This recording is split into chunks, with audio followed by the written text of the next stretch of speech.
ಮಕ್ಕಳಿಗಾಗಿ ಕಾರ್ಯಕ್ರಮ ಗಿಳಿವಿಂಡು.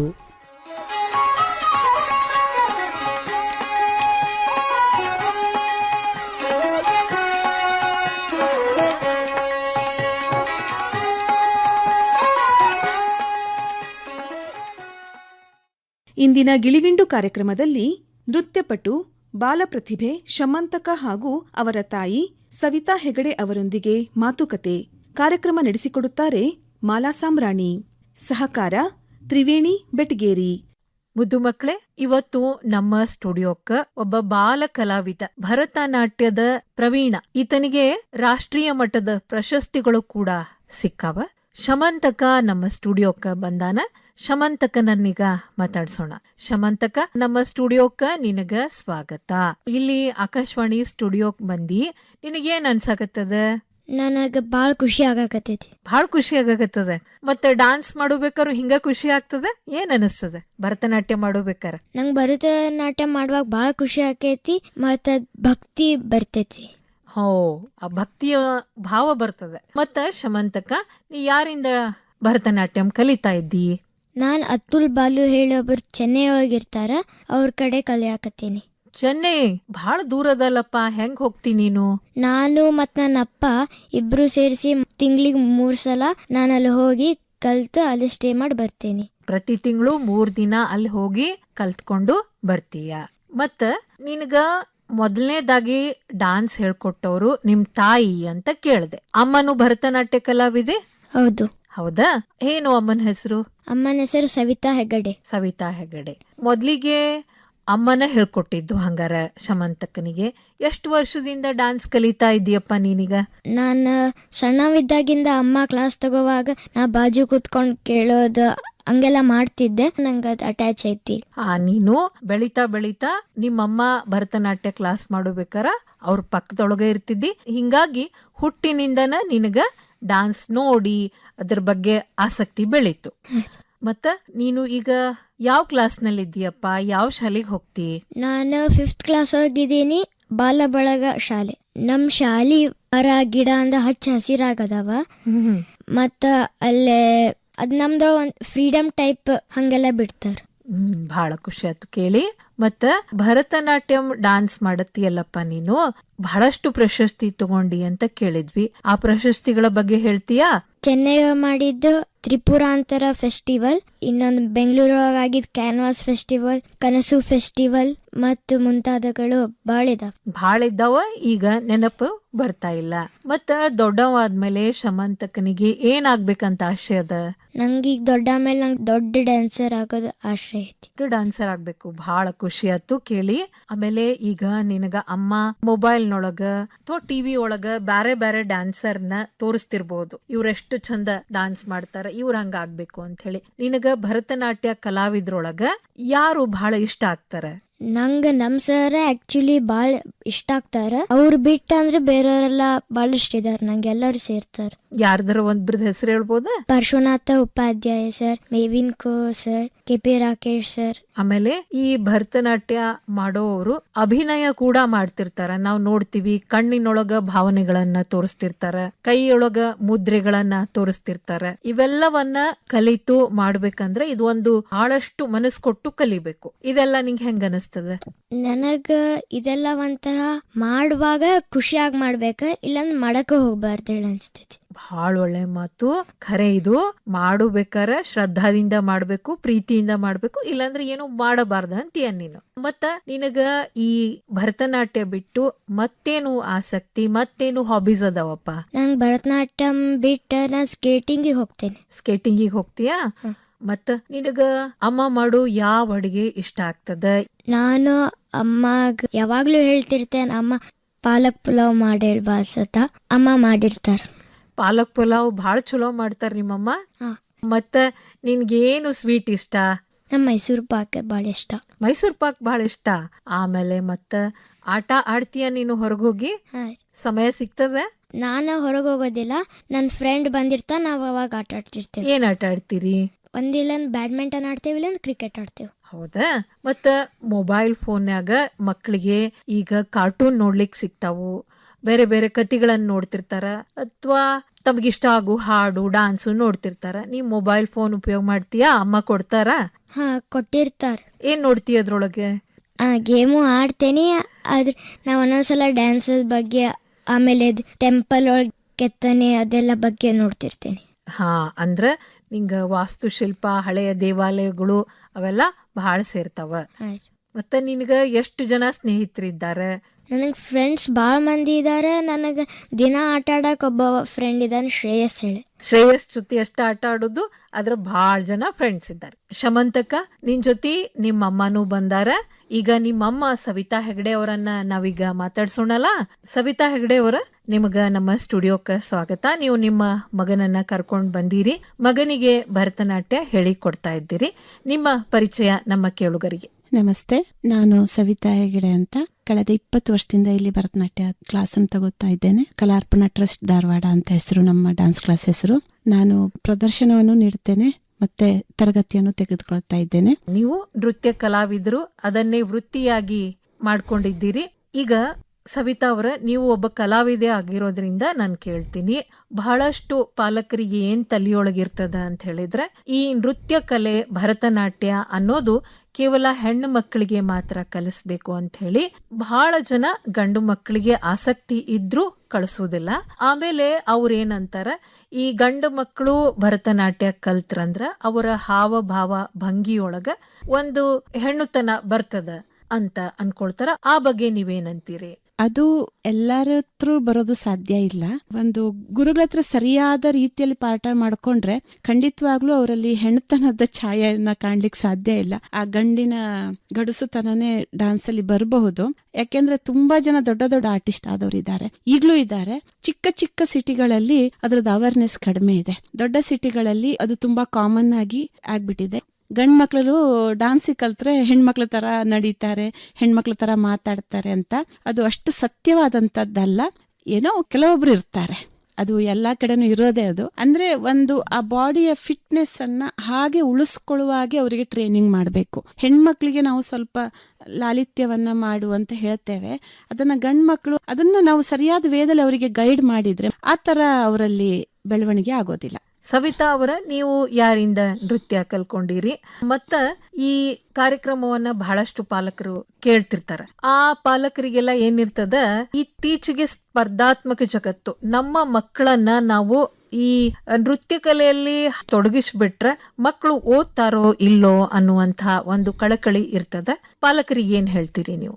ನನ್ನ ಈ 20 ವರ್ಷದ ತರಬೇತಿ ಅನುಭವದಿಂದ ನಾನು ಹೇಳೋದಂತಂದ್ರೆ, ಖಂಡಿತವಾಗ್ಲೂ ಪಾಲಕರು ಯಾರು ಈ ಆಸಕ್ತಿಯಿಂದ ಸಂಗೀತ ಅಥವಾ ಡಾನ್ಸ್ ಅನ್ನ ಕಲೀಲಿಕ್ಕೆ ಹೋಗ್ತಾರೋ ಅವರನ್ನ ದಯವಿಟ್ಟು ಅದನ್ನ ಮುಂದುವರ್ಸ್ಕೊಂಡು ಹೋಗ್ಬೇಕು. ಯಾಕಂದ್ರೆ ತುಂಬಾ ಅವರು ಫೋಕಸ್ ಮಾಡೋದನ್ನ ಕಲಿತಾರೆ, ಮೆಮೊರಿ ತುಂಬಾ ಜ್ಞಾಪಕ ಶಕ್ತಿಯನ್ನು ಹೆಚ್ಚಾಗ್ತದೆ, ಮತ್ತೆ ಏನಂದ್ರೆ ಒಂದು ಒಳಗೆ ಒಂದು ಕಾನ್ಫಿಡೆನ್ಸ್ ಅನ್ನ ಬಿಲ್ಡ್ ಮಾಡ್ತದೆ. ನಿಮ್ಮ ಮಗುವನ್ನ ನೋಡ್ದೆ, 10 ವರ್ಷದ ಮಗು ಬಹಳ ಒಂದು ಧೈರ್ಯದಿಂದ ಮಾತಾಡ್ದ. ಅವನು ಯಾವುದೇ ರೀತಿ ನರ್ವಸ್ನೆಸ್ ಇರ್ಲಿಲ್ಲ ಮಾತಾಡ್ಸೋಬೇಕಾದ್ರೆ. ಯಾಕೆಂದ್ರೆ ಅದು 4 ಜನರ ಮುಂದೆ ಅಂದ್ರೆ ನೃತ್ಯ ಮಾಡೋದಕ್ಕೆ ಮಕ್ಕಳಲ್ಲಿ ಒಂದು ಕಾನ್ಫಿಡೆನ್ಸ್ ಲೆವೆಲ್ ಅನ್ನ ಜಾಸ್ತಿ ಮಾಡ್ತದೆ. ಇನ್ನೊಂದು ಏನಂತಂದ್ರೆ ಒಂದು ಕಷ್ಟವನ್ನ ಸಹಿಸಿಕೊಳ್ಳುವಂತ ಶಕ್ತಿಯನ್ನ ಕೊಡುತ್ತದೆ. ಯಾಕೆಂದ್ರೆ ಅದು ಫಿಸಿಕಲ್ ನಮ್ಮ ಬಾಡಿಗೆ ಅದು ವ್ಯಾಯಾಮವನ್ನು ಕೊಡೋದಕ್ಕೆ, ನೋವುಗಳನ್ನ ತಡ್ಕೊಳ್ಳೋ ಶಕ್ತಿಯನ್ನ ಡಾನ್ಸ್ ಕೊಡುತ್ತೆ. ಇದರಿಂದಾಗಿ ಪೇರೆಂಟ್ಸ್ಗೆ ಅದ್ರದ್ದು ಅವೇರ್ನೆಸ್ ಅನ್ನ ತರಬೇಕು. ಅಂದ್ರೆ ಈ ತರ ಆಕ್ಟಿವಿಟೀಸಿಗೆ ಹೋದ್ರೆ ಎಲ್ಲಿ ಮಾರ್ಕ್ಸ್ ಕಡಿಮೆ ಬೀಳುತ್ತೇನೋ, ಅಭ್ಯಾಸ ಕಡಿಮೆ ಮಾಡ್ತಾರೇನೋ ಅಂತ ಹೇಳಿ ಇಲ್ಲ.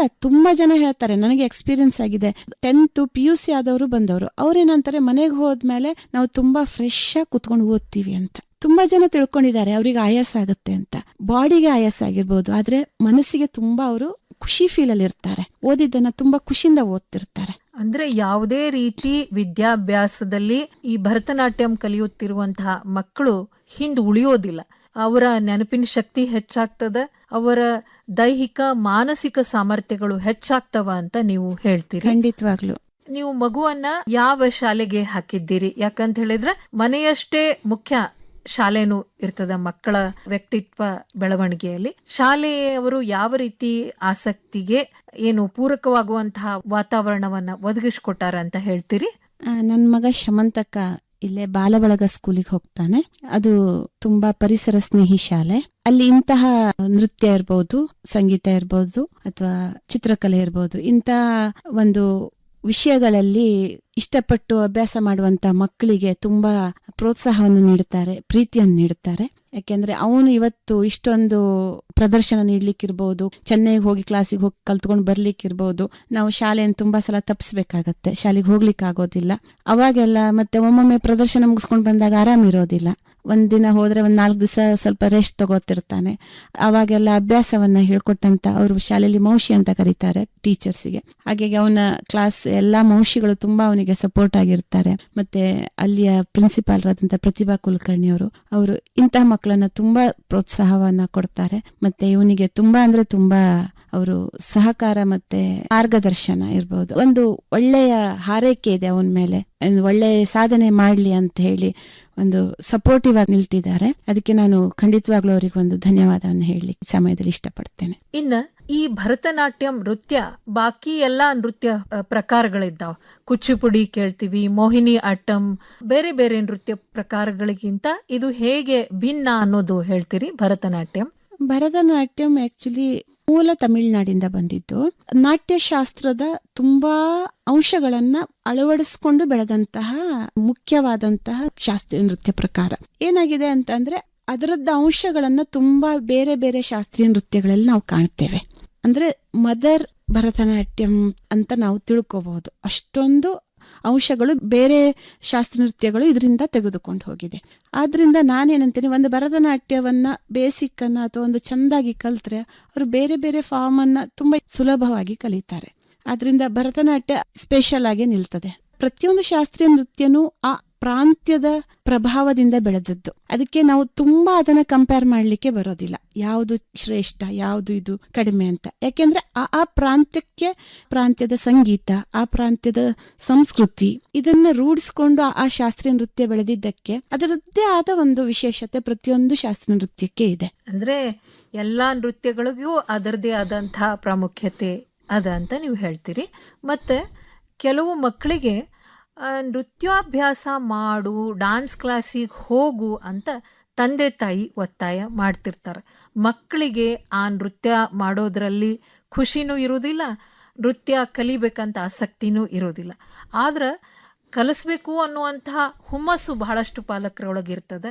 ನೀವು ಪಾಲಕರಿಗೆ ಏನು ಹೇಳ್ತೀರಿ? ಮಗು ಇಷ್ಟನೇ ಪಡೋದಿಲ್ಲ ಅಂದಾಗ ಒತ್ತಾಯ ಮಾಡಿ ಡಾನ್ಸ್ ಕಲಿಸ್ಬೇಕು ಬೇಡೋ, ಇದು ಎಲ್ಲರಿಗೂ ಒಂದು ಪ್ರಶ್ನೆ ಎದುರಾಗ್ತದೆ ಪಾಲಕರಿಗೆ. ನಾನೇನು ಮಾಡಬೇಕು, ನನ್ನ ಮಗು ಡಾನ್ಸ್ ಮಾಡ್ಲಿಕ್ಕೆ ಒಲ್ಲೆ ಅಂತದ, ನಾನು ಸಣ್ಣವಿದ್ದಾಗ ಕಲಿಬೇಕಂತ ಅಂದ್ಕೊಂಡಿದ್ದೆ, ನನಗೆ ಕಲಿಸ್ಲಿಲ್ಲ ನಮ್ಮ ಪಾಲಕರು, ನನ್ನ ಮಗು ಕಲೀಲಿ ಅನ್ನುವಂತಹ ಒಂದು ಆಶೆ ಇರ್ತದೆ. ಆದ್ರೆ ಮಗುವಿಗೆ ಆಸಕ್ತಿನೇ ಇರೋದಿಲ್ಲ. ಏನಂತೀರಿ ನೀವು ಈ ಬಗ್ಗೆ?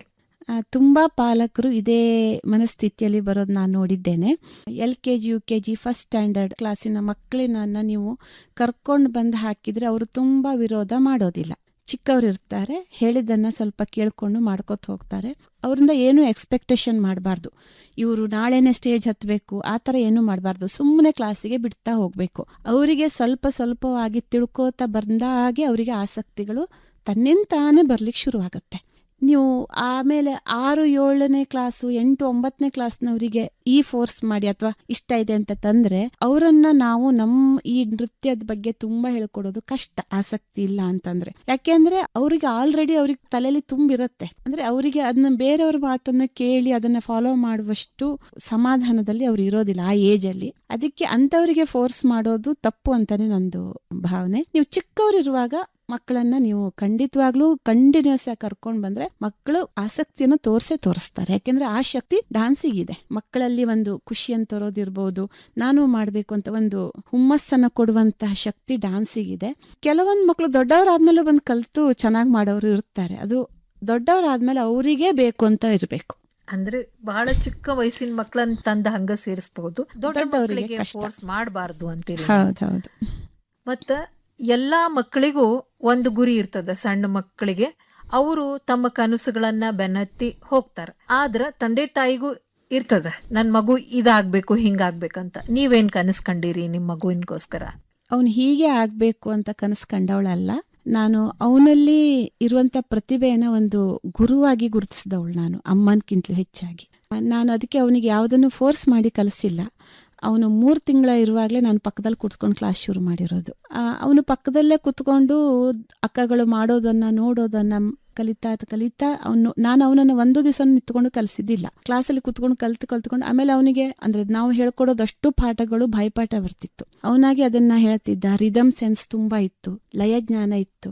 ಅವಾಗ ನನಗೆ ಅನಿಸ್ತು ನೋಡೋಣ ಮಾಡಿ ಒಂದು ಏನಾದ್ರು ಇಂಟ್ರೆಸ್ಟ್ ಇದ್ರೆ ಮಾಡ್ಕೊಳ್ಳಿ ಅಂತ. ಅದು ಹೇಗಾಯ್ತು ಅಂತಂದ್ರೆ ಅವನಿಗೆ ಅದು ಒಂದು ದೊಡ್ಡ ದಾರಿ ಓಪನ್ ಆಗ್ಬಿಡ್ತು. ಅವನು ಹೋದಲ್ಲೆಲ್ಲ ತುಂಬಾ ಸಕ್ಸಸ್ಫುಲ್ ಹೆಸರು ತಗೊಳ್ತಾ ಹೋದ. ಅದಕ್ಕೆ ನಾವು ಓಕೆ ಈ ಫೀಲ್ಡ್ ಅಲ್ಲಿ ಅವನು ಪ್ರತಿಭೆ ಇದೆ, ಇದರಲ್ಲಿ ಹೋಗ್ಬೋದು ಅಂತ ನಾವು ಒಂದು ಸಪೋರ್ಟ್ ಆಗಿ ಸಹಕಾರದಿಂದ ನಿಂತ್ಕೊಂಡು ಪೇರೆಂಟ್ಸ್ ಹೋಗ್ತಾ ಇದ್ದೇವೆ. ಬಿಟ್ರೆ ನಾವು ಹಾಗೆ ಒಂದು ದೊಡ್ಡ ಅವನು ಹಾಗಾಗ್ಬೇಕು ಅಂತ ಕನಸ್ಕೊಂಡವರಲ್ಲ. ಯಾಕೆಂದ್ರೆ ಮಕ್ಕಳಲ್ಲಿ ಪ್ರತಿ ಬೆಳವಣಿಗೆಯಲ್ಲಿ ಅವರವರ ಉದ್ದೇಶಗಳು ಚೇಂಜ್ ಆಗ್ತಾ ಹೋಗುತ್ತೆ. ಈಗ ಅವನು ಚಿಕ್ಕವನು, ಈಗ ಅವನಿಗೆ ಇದು ಇಷ್ಟವಾಗಿರ್ಬೋದು, ಅದಕ್ಕೆ ನಾವು ಅವನಿಗೆ ಇಷ್ಟ ಅಂತ ಕಲಿಸ್ಕೋತಾ ಹೋಗ್ತೀವಿ.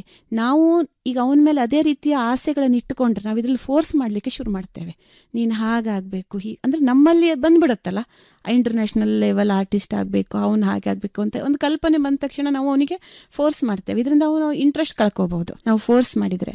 ಅದಕ್ಕೆ ನಾವು ಫೋರ್ಸ್ ಅಂತೂ ಖಂಡಿತ ಮಾಡ್ತಾ ಇಲ್ಲ. ಅವನಿಗೆ ಎಷ್ಟು ದಿನ ಖುಷಿ ಆಗುತ್ತೆ ಇದನ್ನು ಮಾಡಲಿ, ಮುಂದೆ ಮತ್ತೊಂದು ಯಾವುದೋ ಒಂದು ಇಷ್ಟ ಆಗತ್ತೆ ಅಂದ್ರೆ ಮಾಡಲಿ, ಹಾಗೆ ವಿಚಾರವನ್ನು ಇಟ್ಕೊಂಡು ಅವನು ಬೆಳೆಸ್ತಾ ಇರೋದು. ಸವಿತಾ ಅವರೇ, ಪಾಲಕರೆಲ್ಲ ಈ ಕಾರ್ಯಕ್ರಮವನ್ನ ಕೇಳ್ತಾ ಇರ್ತಾರೆ. ನೀವು ಹೇಳಿದ್ರಿ ಸಣ್ಣ ವಯಸ್ಸಿನಲ್ಲೇ ಶುರು ಮಾಡಿಸಿದ್ರ ಮಕ್ಕಳು ಆ ವಯಸ್ಸಿನೊಳಗ ಪ್ರತಿರೋಧ ವ್ಯಕ್ತಪಡಿಸೋದಿಲ್ಲ. ಆ ಆಸಕ್ತಿ ಇದ್ರೆ ಮುಂದುವರಿಸ್ತಾರ, ಇಲ್ಲಾಂದ್ರೆ ಬಿಡ್ತಾರ. ಇದು ಬಹಳ ಒಳ್ಳೆಯದು. ಸವಿತಾ ಅವರೇ, ಮಕ್ಕಳನ್ನ ಮುಂದೆ ತರಬೇಕು ಅಂತ ಹೇಳಿದ್ರೆ ಇಬ್ರು ಪಾಲಕರದು ಪಾತ್ರ ಅದ್ರೊಳಗೆ ಇರ್ತದೆ. ಈಗ ನಿಮ್ಮ ಯಜಮಾನ್ರು ಏನ್ ಮಾಡ್ತಾರ, ಅವರು ಯಾವ ರೀತಿ ಸಹಕಾರವನ್ನ ನಿಮ್ಮ ಮಗುವಿನ ಈ ನೃತ್ಯ ಕಲೆಗೆ ಇಬ್ರು ಸೇರಿ ಕೆಲಸ ಮಾಡ್ತಾ ಇದ್ದೀರಿ, ಯಾವ ರೀತಿ ಅವರು ನಿಮಗೆ ಸಾಥ್ ಕೊಡ್ತಾರ ಅಂತ ಹೇಳ್ಬೋದು? ಅವರು ತಬಲಾ ಆರ್ಟಿಸ್ಟ್ ಇದ್ದಾರ, KCD ಮ್ಯೂಸಿಕ್ ಕಾಲೇಜ್ ಒಳಗೆ ಲೆಕ್ಚರ್ ಇದ್ದಾರ. ನಾವು ಆರ್ಟ್ ಫೀಲ್ಡ್ ಅಲ್ಲೇ ಇರೋದಕ್ಕೆ ನಮ್ಗೆ ಈ ಕ್ಷೇತ್ರದ ಬಗ್ಗೆ ಸ್ವಲ್ಪ ನಾಲೆಜ್ ಮೊದಲೇ ಇದೆ. ಯಾಕೆಂದ್ರೆ ಈ ಕಲೆಗೆ ಪ್ರಾಕ್ಟೀಸ್ ಅನ್ನೋದು ಫಸ್ಟ್ ಇಂಪಾರ್ಟೆಂಟ್ ಪಾಯಿಂಟ್. ಅದು ನನ್ನ ಕ್ಲಾಸಲ್ಲಿ ಬ್ಯುಸಿ ಆದಾಗ ನಮ್ಮನೆಯವರು ನಮ್ಮ ಮಗನನ್ನು ಹಿಡ್ಕೊಂಡು ಪ್ರಾಕ್ಟೀಸ್ ಮಾಡಿಸ್ತಾರೆ. ಆಮೇಲೆ ಹೊರಗೆ ಊರಿಗೆ ಹೋಗುವಾಗ ನಾವು ಎಲ್ಲ ಸಲನೂ ನಾವು ಹೆಣ್ಮಕ್ಳು ಒಬ್ಬೊಬ್ಬರನ್ನೇ ಅವ್ರನ್ನ ಕರ್ಕೊಂಡು ಹೋಗೋಕ್ಕಾಗಲ್ಲ. ಅಂಥದ್ರಲ್ಲಿ ಕಾಲೇಜನ್ನು ಲೀವ್ ಹಾಕ್ಕೊಂಡು ಅವನನ್ನು ಚೆನ್ನೈಗೆ ಕ್ಲಾಸಿಗೆ ಕರ್ಕೊಂಡು ಹೋಗ್ತಾರೆ, ಉಳ್ಕೋತಾರೆ, ಪ್ರಾಕ್ಟೀಸ್ ಮಾಡಿಸ್ಕೋತಾರೆ, ಮತ್ತೆ ವಾಪಸ್ ಕರ್ಕೊಂಡು ಬಂದು ಮತ್ತೆ ಮನೇಲಿ ಪ್ರಾಕ್ಟೀಸ್ ಮಾಡಿಸ್ತೀವಿ. ಯಾಕೆಂದ್ರೆ 1 ತಿಂಗಳ ಗ್ಯಾಪಲ್ಲಿ ಅದು ನೆನಪಿರಲ್ವಲ್ಲ, ಮತ್ತೆ ಅದು ಪ್ರಾಕ್ಟೀಸ್ ಅಂದ್ರೆ ಅಷ್ಟು ಕಂಟಿನ್ಯೂಸ್ ಪ್ರಾಕ್ಟೀಸಲ್ಲಿ ಅವರು ತುಂಬಾ ಸಪೋರ್ಟಿವ್ ಆಗಿರ್ತಾರೆ. ಮತ್ತೆ ಇಬ್ರಲ್ಲೂ ನಮ್ಮಲ್ಲಿ ಯಾವುದೇ ರೀತಿ ಭಿನ್ನಾಭಿಪ್ರಾಯ ಇಲ್ಲ. ನಾ ಇದನ್ನ ಕಲಿಸ್ಬೇಕು ಇವ್ರ ಹಾಗಿಲ್ಲ, ನಮ್ದಿಬ್ರದ್ದು ಒಂದೇ ಅಭಿಪ್ರಾಯ. ಅದಕ್ಕೆ ಅವನಿಗೆ ಅದು ಸಹಕಾರ. ಅದು ಏನಂದ್ರೆ ಅವನಿಗೆ ಒಮ್ಮೊಮ್ಮೆ ಕಾಲು ನೋವು ಬಂದಿರುತ್ತೆ, ಪ್ರಾಕ್ಟೀಸ್ ಮಾಡಕ್ಕೆ ಇಲ್ಲ ಅಂತ ಹೇಳಿ ಅಮ್ಮನ ಹತ್ರ ಬಂದಾಗ ನಾನು ಎಕ್ಸ್ಕ್ಯೂಸ್ ಕೊಡಲ್ಲ. ನನ್ನ ಹತ್ರ ಬಂದಾಗ ಅವ್ನು ನನ್ನ ಕಾಲು ನೋಗುತ್ತೆ ಅಪ್ಪನ ಹತ್ರ ಹೋಗಿ ಹೇಳ್ತಿರ್ತಾನೆ, ಅವಾಗ ಅವ್ರು ಎಕ್ಸ್ಕ್ಯೂಸ್ ಕೊಡಲ್ಲ. ಅಂದ್ರೆ ನಮ್ಮಲ್ಲಿ ಇಬ್ರಲ್ಲಿ ಬೇರೆ ಬೇರೆ ತರ ನೋಡಿ ಅವನು ಅದ್ರನ್ನ ಬೆನಿಫಿಟ್ ತಗೊಳ್ಳಿಕ್ಕೆ ಏನಾದ್ರು ಟ್ರೈ ಮಾಡ್ತಾನ ಅಂತ ಹೇಳಿ ನಾವು ಇಬ್ರು ಒಂದೇ ಆಗಿರ್ತೀವಿ. ಮಾಡ್ಬೇಕು ಅಂದ್ರೆ ಮಾಡ್ಬೇಕು, ಬೇಡ ಇವತ್ತು ಮಾಡೋದು ಇಷ್ಟ ಇಲ್ಲ ಬಿಡು ಅಂದ್ರೆ ಬಿಡ್ತೀವಿ. ಹಾಗೆ ಅಂದ್ರೆ ಇಬ್ರು ಪಾಲಕರು ಒಂದೇ ಮನಸ್ಸಿಂದ ಒಂದೇ ಉದ್ದೇಶವನ್ನು ಇಟ್ಕೊಂಡಿದ್ರೆ ಮಕ್ಕಳ ಬೆಳವಣಿಗೆ ತುಂಬಾ ಚೆನ್ನಾಗಾಗತ್ತೆ. ಒಬ್ಬ ತಾಯಿಯಾಗಿ ಎಲ್ಲಾ ಕೇಳುತ್ತಿರುವಂತಹ ಪಾಲಕರಿಗೆ ಏನಾದ್ರೂ ಹೇಳ್ಬೇಕು ಅಂತ ಅನ್ಸಿದ್ರೆ ಹೇಳ್ಬೋದು. ಎಲ್ಲಾ ಪಾಲಕರಲ್ಲಿ ನಾನು ಕೇಳ್ಕೊಳ್ಳೋದು ಅಂತಂದ್ರೆ ಯಾವುದೇ ವಿಷಯದಲ್ಲೂ ಮಕ್ಕಳಿಗೆ ಫೋರ್ಸ್ ಮಾಡಬಾರ್ದು. ನಾವು ನಮ್ಮ ಆಸೆಗಳನ್ನ ಅಥವಾ ನಮ್ಮ ಗುರಿಯನ್ನ ಅವರಿಗೆ ತೋರ್ಸ್ಲಿಕ್ಕೆ ಹೋದ್ರೆ ನಿಜವಾಗಿ ಅವರಲ್ಲಿರುವ ಆಸಕ್ತಿಯನ್ನ ಗುರುತಿಸೋದು ನಮ್ಗೆ ಆಗೋದಿಲ್ಲ ಒಂದು ಪಾಲಕರಾಗಿ. ಅದಕ್ಕೆ ಅವರಿಗೆ ತುಂಬಾ ಅವಕಾಶಗಳನ್ನ ನೋಡ್ಲಿಕ್ಕೆ ಬಿಡಬೇಕು ಅಂತ. ಸ್ಪೋರ್ಟ್ಸು, ಡಾನ್ಸು, ಮ್ಯೂಸಿಕ್ಕು, ಡ್ರಾಯಿಂಗು ಯಾವ್ದಕ್ಕೆ ಹೋಗ್ತೀನಿ ಅಂತಾರೋ ಅದಕ್ಕೆಲ್ಲ ಕಳಿಸಿ. ಅವಾಗ ಮಕ್ಕಳಲ್ಲಿ ಯಾವುದೋ ಒಂದು ತುಂಬಾ ಇಷ್ಟ ಆಗ್ಬಿಡತ್ತೆ. ಅದನ್ನ ಅವರು ಆಟೋಮೆಟಿಕಲಿ ಅಂದ್ರೆ ನಾವು ಏನು ಹೇಳೋದೇ ಬೇಡ, ಅದ್ರಲ್ಲಿ ಇಂಟ್ರೆಸ್ಟ್ ತೋರಿಸ್ಕೋತಾ ಅದ್ರಲ್ಲಿ ಬೆಳವಣಿಗೆನ ನೋಡ್ಕೋತಾ ಹೋಗ್ತಾರೆ. ಅಂದ್ರೆ ಹೇಳೋದು ಏನಂದ್ರೆ ಯಾವುದಕ್ಕೂ ಮಕ್ಕಳಿಗೆ ಫೋರ್ಸ್ ಅನ್ನ ಮಾಡಬಾರ್ದು. ಅವರು ಹೇಗೆ ಫ್ಲವರ್ ತನ್ನಿಂತಾನೆ ಅರಳುತ್ತಲ್ಲ ಹಾಗೆ ನಿಜವಾಗ್ಲೂ ಅವರಿಗೆ ಬಿಡಬೇಕು. ಆದ್ರೆ ಮಾರ್ಗದರ್ಶನ ಇರಬೇಕು.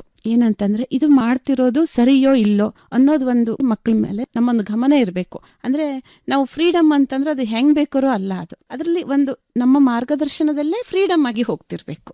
ಆ ತರ ಒಂದು ಸಂಬಂಧವನ್ನ ಪಾಲಕರು ಮತ್ತು ಮಕ್ಕಳಲ್ಲಿ ಬೆಳೆಸ್ಕೊಂಡ್ರೆ ಅದು ಒಂದು ವ್ಯಕ್ತಿ ಖಂಡಿತವಾಗ್ಲೂ ಒಂದು ಯಶಸ್ವಿಯನ್ನ ಸಾಧಿಸಬಹುದು ಅಂತ ಹೇಳಲಿಕ್ಕೆ ಇಷ್ಟಪಡ್ತೇನೆ. ಬಹಳ ಒಳ್ಳೆಯದು ಸವಿತಾ ಹೆಗ್ಡೆ ಅವರ, ನೀವು ಬಹಳಷ್ಟು ಒಳ್ಳೆಯ ವಿಚಾರಗಳನ್ನ ಹಂಚ್ಕೊಂಡಿರಿ. ಇದರಿಂದ ಮಕ್ಕಳಿಗೂ ಪಾಲಕರಿಗೂ ಸಹಾಯ ಆಗ್ತದ ಅಂತ ಅನ್ಕೊಳ್ತೀನಿ. ನಮ್ಮ ಸ್ಟುಡಿಯೋಕ್ಕೆ ಮಗನನ್ನ ಕರ್ಕೊಂಡು ಬಂದು ನಿಮ್ಮ ವಿಚಾರಗಳನ್ನ ಹಂಚ್ಕೊಂಡಿದ್ದಕ್ಕೆ ಧನ್ಯವಾದಗಳು. ಇವತ್ತು ನನ್ನ ಮಗನಿಗೆ ಇಲ್ಲಿ ಅವಕಾಶ ಮಾಡಿಕೊಟ್ಟಂತ ತಮಗೆಲ್ಲರಿಗೂ ಧನ್ಯವಾದಗಳು. ಇದುವರೆಗೂ ನೃತ್ಯಪಟು ಬಾಲಪ್ರತಿಭೆ ಶಮಂತಕ ಹಾಗೂ ಅವರ ತಾಯಿ ಸವಿತಾ ಹೆಗಡೆ ಅವರೊಂದಿಗೆ ಮಾತುಕತೆ ಕೇಳಿದಿರಿ. ಕಾರ್ಯಕ್ರಮ ಪ್ರಸ್ತುತಿ ಮಾಲಾ ಸಾಂಬ್ರಾಣಿ, ಸಹಕಾರ ತ್ರಿವೇಣಿ ಬೆಟ್ಗೇರಿ. ಇದಾಗಿತ್ತು ಇಂದಿನ ಗಿಳಿವಿಂಡು ಕಾರ್ಯಕ್ರಮ.